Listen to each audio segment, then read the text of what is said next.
Gros bonjour, bonsoir pour nous toutes qui j'ennuie. Bienvenue sur Chanel Paola, qui c'est Chanel Information. Carl Lolo, Zamion qui va jamais laguer, cap toujours qu'un beau informé Haïti ou à l'étranger.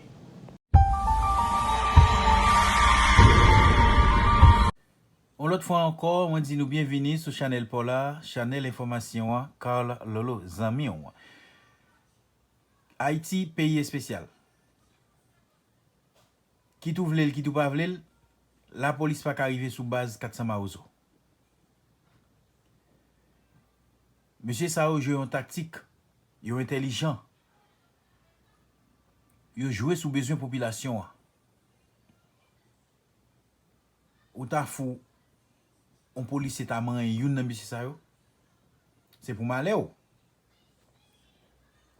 Population vient de manger, population vient de l'argent. Il fait ça, gouvernement a dû faire. Base 400 Maozo prend place, gouvernement, qu'il pas jamais fait, mais ça Haïti. Ça sont honte lié pour l'État pays. Ça sont gros honte lié. C'est pour dire bagay petit qui fait là. Eh bien, on suit avec moi. On a regardé vidéo ça avec moi.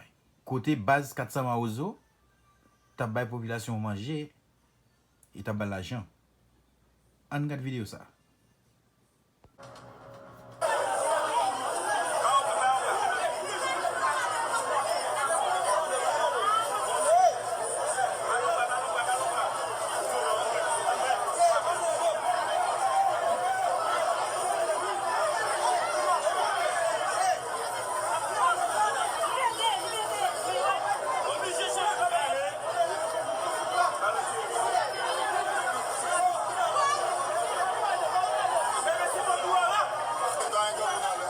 Affaire sociale là, l'affaire sociale. Social qu'a fait. Social qu'a fait.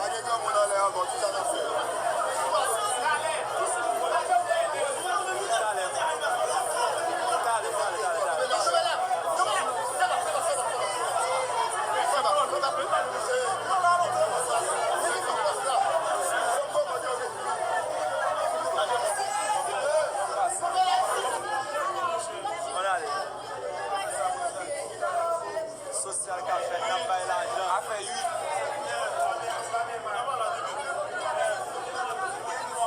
Social là, fini de l'argent, mes amis.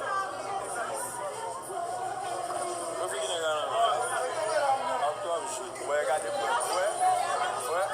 Grâce à social là, fini de l'argent, mes amis.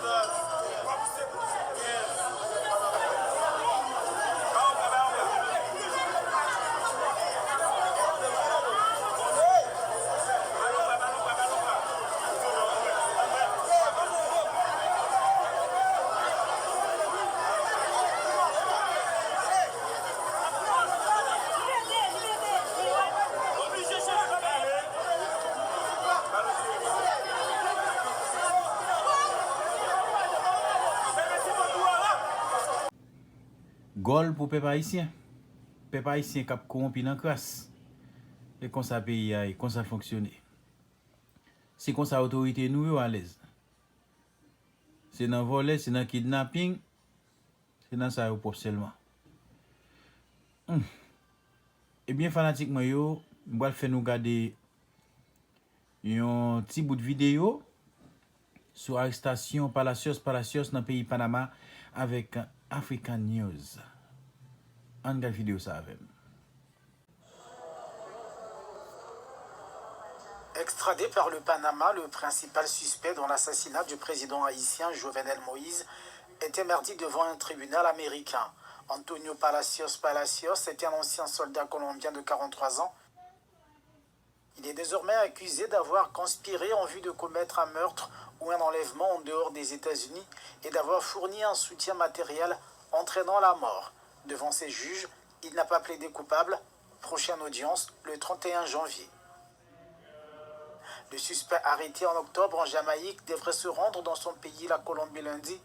C'est lors d'une escale au Panama qu'il a été interpellé par les services de l'immigration.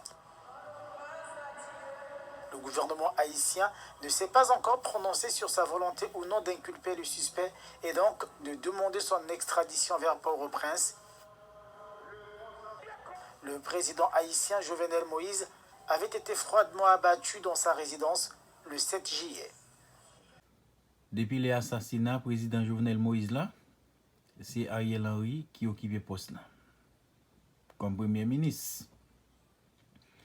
C'est lui-même qui c'est celle qui chanté, pas bien mieux passer ça. On suive avec Gauthier Ribiski sur France 24. Merci, c'est ton plaisir. Pas oublier abonner à la chaîne là, partager, like, commenter. Malé, c'était Zamino, Carl Lolo. Bye bye. Ariel Henry qui dénonce une tentative d'assassinat, Gauthier Ribinski. Bonjour, ces faits sont problématiques quand on sait qu'Ariel Henry gère les affaires courantes depuis l'assassinat du président Jovenel Moïse, lui-même par un commando armé, c'était au début de l'été. Tout à fait, et Ariel Henry a été très vite contesté, ce qui n'est pas une surprise. Alors il a tenté, c'était en novembre dernier, d'inclure dans le gouvernement des membres de l'opposition, croyant donc calmer les choses et s'adjoindre finalement un certain nombre de volontés hostiles. Et ça n'a pas été le cas c'est un ancien de l'équipe Martelly, Ariel Henry, et il est accusé au fond presque intuitivement d'être le continuateur de Michel Martelly et de servir toujours les intérêts de ce clan.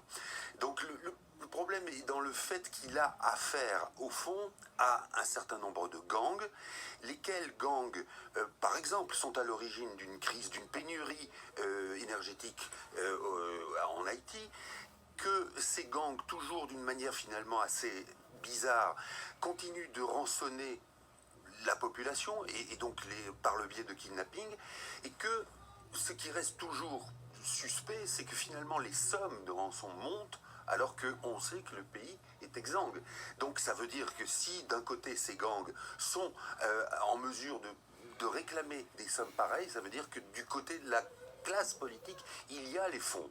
Alors, l'incident, c'est-à-dire le fait que la voiture de Ariel Henry ait été visée, ça n'est pas la première fois. Déjà en octobre dernier, il avait essuyé des coups de feu, et là où on voit le pouvoir de ces gangs, c'est que tout simplement, lors d'un avertissement, les gangs avaient dit: si le gouvernement paye suffisamment, nous maintiendrons le calme durant cette visite, donc à l'occasion de la fête nationale. Ça veut dire l'emprise qu'ont les gangs. Et de ce fait-là, c'est vrai que quand on voit que l'un des chefs de ces gangs, qu'on surnomme Barbecue, et vous imaginez pour quelle raison, eh bien, lorsqu'on voit que ce chef est fermement opposé à Ariel Henry, on se dit peut-être que c'est un brevet de probité et d'honnêteté pour le Premier ministre. À voir, à vérifier, mais en tout cas, le contre-pouvoir, il n'est pas dans la société civile, il n'est pas dans les partis d'opposition, mais bien aux mains de ces gangs, auxquels parfois adhère la population, parce que c'est un moyen aussi de s'en sortir dans la vie de tous les jours de manière très prosaïque. Des faits qui surviennent dans un contexte où le pouvoir politique est lui-même très contesté d'un point de vue institutionnel. Oui, parce qu'il y a un vide aussi institutionnel en Haïti, et que l'intérim que remplit Ariel Henry est par définition quelque chose qui devrait être transitoire et qui a l'air de se prolonger au-delà d'un délai raisonnable.